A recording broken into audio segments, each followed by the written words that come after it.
سورہ اخلاص کی سپر کوڈنگ۔ اللہ تعالیٰ نے قرآن پاک میں کئی سو سال پہلے بھی ایسے راز رکھے جو کہ جدید سائنس کے دور میں ریسرچ کے مطابق 100% درست ہیں۔ آج ہم سورہ اخلاص کی سپر کوڈنگ جانیں گے۔ یہ سورہ کل شریف کی چوتھی سورہ ہے، یعنی کہ چاروں کل میں یہ سورت شامل ہے۔ یہ سورہ اللہ تعالیٰ کی وحدانیت بیان کرتی ہے کہ اللہ کے سوا کوئی عبادت کے لائق نہیں، وہ اکیلا ہے، اس کا کوئی شریک نہیں۔ نمبر 1، سورہ کے الفاظ پر غور کریں تو یہ 4 الفاظ پر مشتمل ہے۔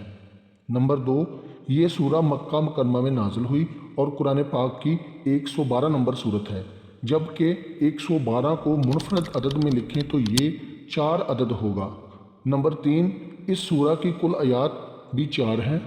نمبر 5، چاروں آیتوں کا اختتام دال پر ہوتا ہے، جبکہ اعداد ابجد کے مطابق دال کی قیمت بھی 4 ہے۔